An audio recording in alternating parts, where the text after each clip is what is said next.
이번에는 이제 필요경비 한번 보겠습니다.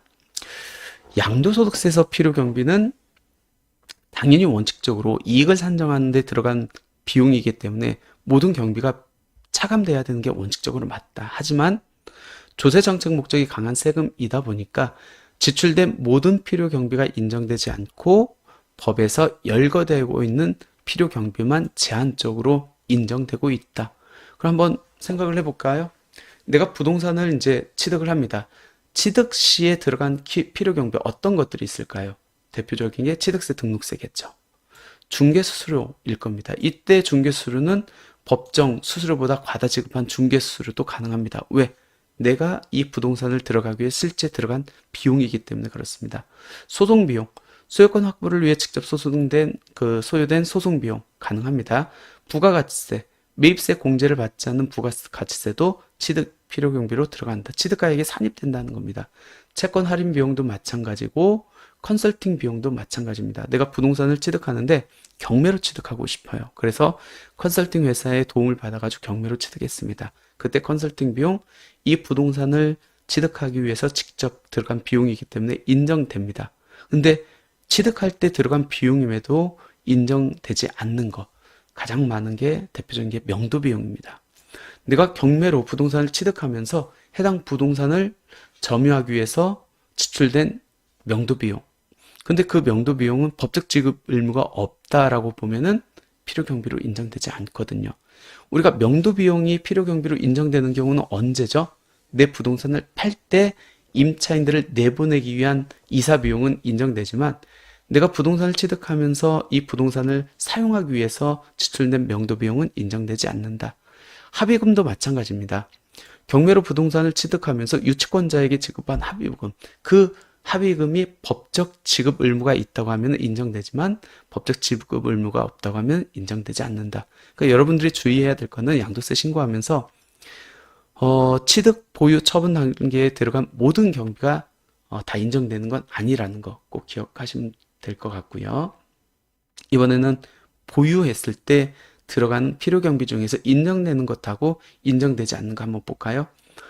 이 보유와 관련돼서 들어간 경비 중은 대표적인 이제 쟁점사항이 이제 자본적 지출이냐, 수익적 지출이냐 이렇게 구분해 가지고 자본적 지출은 인정, 수익적 지출은 불인정 이렇게 되죠. 자본적 지출이라는 것을 우리 공부할 때 많이 배웠죠. 자산의 내용 연수, 가치 증가를 위해서 지출된 비용이고 수익적 지출은 자산의 원상 회복, 능률 유지로 지출된 비용입니다. 그래서 법에서 딱 열거돼 있어요. 우리 집행 기준에 보면은 자본적 지출 딱 이렇게 규정되어 있습니다. 베란다 샤시 비용, 거실 및 방 확장 공사, 난방시설 교체 비용, 시스템 에어컨, 벽지, 장판, 타일, 북박이장, 주방 가구, 그 다음에 조명, 에어컨 수리 비용, 욕조 공사 비용, 요거는 수익적 지출에서 인정이 안 된다. 그러니까 여러분들이 이제 양도세 신고를 하면서 납세자한테 이제 공사계약서를 이렇게 가져오라고 해가지고 그 공사계약서 중에서 어떤 게 자본적 지출이고 어떤 게 수익적 지출인지 구분을 해야겠죠. 그래서 그 중에서 자본적 지출은 필요경비로 인정, 수익적 지출은 필요경비로 불인정 이렇게 나눠져야 됩니다.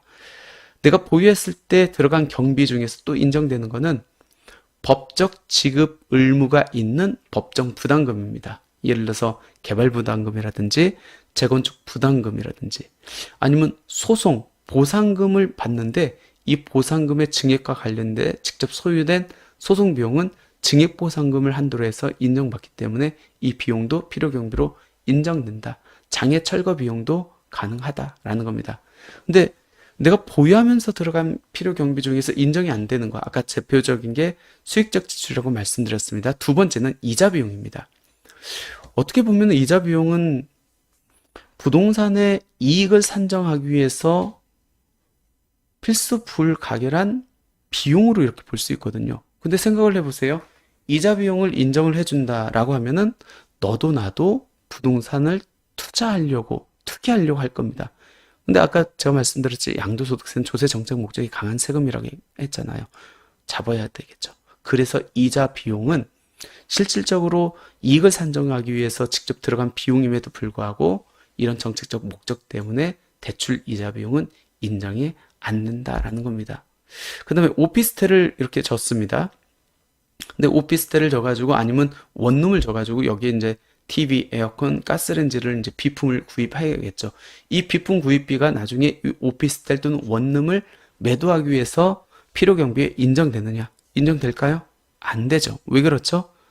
여기에 들어간 TV, 에어컨, 가스레인지는 양도 차익을 산정하는 게 아니고 이 오피스텔 원룸의 임대 수익과 관련된 경비이기 때문에 얘네들은 들어갈 여지가 없다라는 겁니다.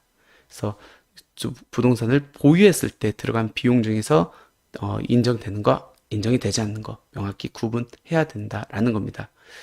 또 요 참고 내용 한번 볼까요? 페이지 355페이지에 있는 건데 좀 재밌어가지고 한번 제가 교재 한번 넣어봤습니다. 아파트를 분양받습니다. 근데 아파트를 분양받는 사람들은 요즘은 옵션 계약서라는 게 별도 있어요. 그 옵션 계약서 내용에 보면은 북박이장, 중문, 베란다 확장, 멀티 에어컨, 욕실 환기 시스템 이런 것들이 그 기재되어 있거든요. 근데 이 북박이장이나 중문 같은 경우에는 이거는 엄밀히 보면은 수익적 지출입니다. 근데 아파트를 분양받고 시행사와 계약한 이 옵션 비용이 비록 수익적 지출에 해당하지만 이 비용은 필요 경비로 인정됩니까? 이렇게 이제 질의를 한 겁니다. 왜? 아파트를 최초 원시 취득하면서 내가 시행사와 계약한 거기 때문에 얘는 내가 부동산을 취득하면서 보유 과정에 내 임의로 들어가는 수익적 지출하고는 조금 구분이 돼야 되지 않느냐라고 해가지고 이제 질의를 넣은 것 같은데 여기에 대해서 유권 해석은 이거 수익적 지출에 해당한다 하도록 필요 경비로 인정된다. 그러니까 구분하셔야겠죠.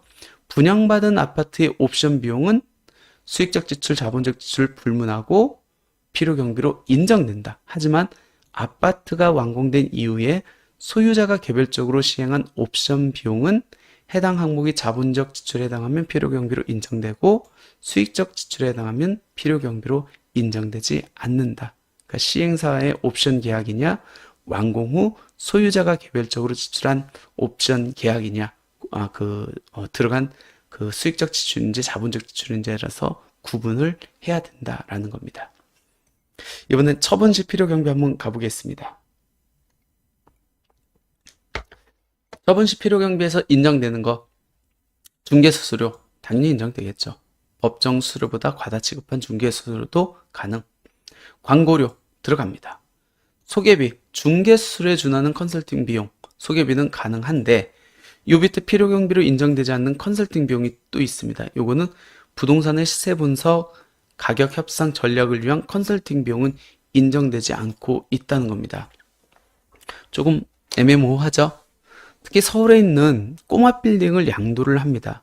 그 꼬마 빌딩을 양도를 하면은 보통 이제 중개법인에서 많이 양도를 하는데 거기에 보면 중개 컨설팅 수수료가 상당히 셉니다. 이 컨설팅 수수료에 대해서 이제 쟁점이 붙었는데 과세관청에서 입장은 뭐냐면 이 컨설팅 비용이 중개 수수료에 준하는 컨설팅 비용, 즉 소개비이면은 이건 필요 경비로 인정되는데 그거를 초과한 비용은 중개 수수료에 준하는 직접 비용이 아니고 부동산의 시세 분석이라든지 아니면 가격을 좀 더 유리하게 받기 위한 협상 비용이기 때문에 요거는 직접 비용으로 보지 않는다고 해서 부인하고 있습니다. 그래서 조금 조심하셔야 될 것 같아요. 그래서 일부 컨설팅 그 중개법인에서는 세금 계산을 두 장으로 끊습니다. 하나는 중개 수수료와 관한 거, 하나는 컨설팅 비용과 관련된 거. 이렇게 두 장으로 끊으면은 당연히 중개 수수료에 준하는 비용은 당연히 인정되겠지만 컨설팅 비용은 과세관청의 입장에서 시세 분석, 가격 협상 전략 비용으로 봐가지고 인정을 거의 안 해주고 있기 때문에 특히 양도세 신고할 때 이 부분을 구분해가지고 정리하셔야 된다. 여기 명도 비용이 있습니다. 아까 부동산을 취득하면서 세입자를 내보내기 위한 명도 비용은 안 된다겠습니다. 근데 매매 계약에 따른 내가 매도자 입장인데 매매 계약, 매수자가 매도자한테 요청을 하죠. 내가 네 부동산 살 테니까 세입자들 다 내보내줘. 그런 거는 내가 팔기 위한, 즉 매매 계약에 따른 인도 의무를 이행하기 위한 명도 비용이기 때문에 이때는 가능하다라는 겁니다. 그 다음에 양도소득세 신고 비용, 양도소득세 신고서 작성 비용 및 계약서 작성 비용은 가능하다라는 겁니다. 그럼 한번 질문 한번 드려볼까요? 부동산을 처분하기 위해서 여러분들한테 이제 상담이 왔습니다. 그럼 상담 비용 이렇게 세금계에서 끊겠죠? 그 상담 비용을 50만 원을 지불을 했습니다. 그리고 그 부동산에 대해서 나중에 이제 매도해가지고 이렇게 증빙 영수증을 가지고 왔는데 그때 다른 세무사님이 상담했던 그 영수증을 가지고 왔어요. 이 부동산을 팔기 위해서 다른 세무사님 아니면 컨설팅 비용이 필요 경비에 들어갈까요? 안 들어갈까요? 안 들어가겠죠. 왜 그렇죠? 양도소득세 신고서 작성 비용 및 계약서 작성 비용만 필요 경비로 열거되어 있는 거고, 부동산을 팔기 위해서 내가 세금이 얼마 나옵니까? 이게 비과세가 됩니까? 아니면 중과가 됩니까? 와 관련된 컨설팅 비용 또는 세무 상담 비용은 양도소득세 신고서 작성 비용 및 계약서 작성 비용에 해당하지 않죠. 그렇기 때문에 그 비용은 필요 경비로 들어가지는 건 아니다 라고 이렇게 보시면 될 것 같습니다. 그래서 컨설팅 비용, 특히 실무에서 조심해라. 소개비에 해당하는 것은 필요 경비로 인정되지만 시세 분석 가격 협상은 필요 경비로 인정되지 않는다. 그래서 취득 단계, 보유 단계, 처분 단계 필요 경비로 인정되는 거하고 인정되지 않는 거 이제 살펴봤습니다. 근데 중요한 거, 필요 경비로 인정받기 위해서 그러면 아까 인정되는 것들이 있는데 어떤 걸 준비해야 됩니까? 이거예요. 한때는 법적 증빙 서류, 즉 세금 계산서, 계산서, 신용카드, 매출 전표, 현금 영수증 이걸 꼭 있어야 된다고 했죠. 하지만 2016년 2월 17일 이후 지출분부터 요거에 대한 규정이 개정돼 가지고 이런 법적 증빙 서류가 없더라도 실제 지출 사실이 금융거래에서 확인되면 그거 인정해 줄게 라고 했습니다. 그러니까 그 결론은 뭐냐면 간이 영수증을 받았더라도 계좌 이체 등의 금융거래 내역이 확인되면 필요 경비로 인정받을 수 있다는 겁니다. 하지만 금융거래 내역이 없이 단순히 간이 영수증만 소지하고 있으면 필요 경비로 인정받을 수 없다. 그래서 항상 이렇게 그 조언을 하실 때는 꼭 세금 계산서 10% 주면서 받을 필요는 없지만 견적서, 그 다음에 뭐 견적서가 없으면 간이 영수증 받고 그 대표자 명의로 송금 내역서를 반드시 준비해 놔라. 그 얘기는 꼭 하셔야 될 것 같습니다. 그 다음에 취득가액을 매매가액으로 적용한 경우 필요경비. 우리가 아까 실제 취득가액이 확인이 안 되면은 어쩔 수 없이 매매사례가액, 감정가액, 환산취득가액을 적용한다고 했잖아요. 실무에서는 매매사례가액, 감정가액이 거의 확인되지 않기 때문에 환산취득가액을 적용한다고 했는데 이런 경우에 그럼 내가 실제 들어간 필요경비 인정받을 수 있습니까? 앞에서 살펴봤던 취득시, 보유시, 양도시 주된 비용을 필요경비로 인정받을 수 없다. 이유는 왜 그렇죠? 취득가액을 실제 취득가액으로 적용되지 않았기 때문에 필요경비 역시 실제 제출된 금액이 아닌 계산공제, 즉 취득일 현재 기준시가의 3%에 해당하는 금액만 인정해 주겠다는 겁니다. 이 부분도 초보 세무사님들이 많이 실수하는 거예요. 그러니까 필요경비가 취득가액이 실제 취득가액을 인정했었을 때 필요경비도 실제 지출된 비용이 인정되는 거지, 내가 취득가액이 실제 취득가액이 입증이 안 돼서 매매사례가액, 감정가액, 환산취득가액을 적용할 때는 실제 지출된 비용이 필요경비로 인정되는 게 아니고 취득일 현재 기준시가인 3% 계산공제액이 적용된다. 이렇게 보시면 될 것 같습니다. 그러면 취득가액 확인됐고 필요경비 확인됐습니다. 그러면은 양도가액에서 취득가액 필요경비 빼면은 양도차익 계산됐겠네요. 근데 양도차익만 있는 게 아니죠. 취득가액과 필요경비가 양도가액보다 더 크면은 양도차손이 발생할 수 있습니다.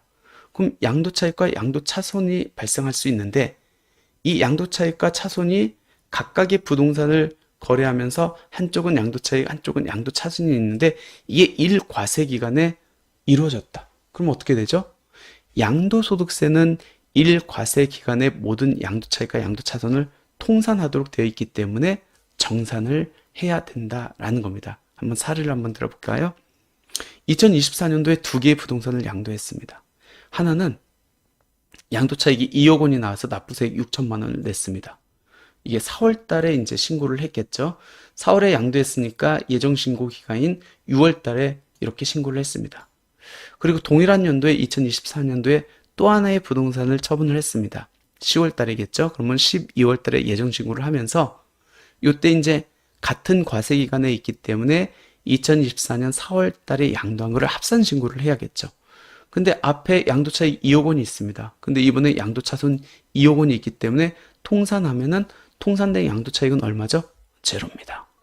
그러면 이번에 이 비주택을 양도했을 때 이때 내야 될 세금이 있어요, 없어요? 없죠. 없고 앞에서 냈던 환급세 6천만 원을 돌려받을 수 있겠죠.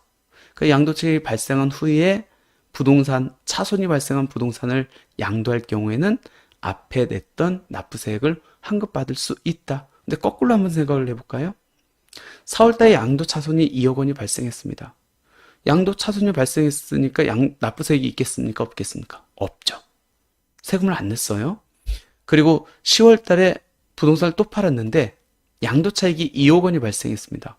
그럼 이때는 세금을 내야겠죠? 근데 동일한 과세 연도에 있기 때문에 이 앞에 양도 차손과 뒤에 양도 차익이 제로가 되겠죠? 그럼 납부세액이 아예 낼 세금이 없다는 겁니다. 그러니까 내가 양도 차익이 먼저 발생한 상태에서 양도 차손이 발생하면은 환급 돌려받는 세금이 있을 거고, 양도 차손이 먼저 발생한 상태에서 양도 차익이 있으면은 납부세액이 없을 거고. 근데 이때 주의할 것 뭐죠?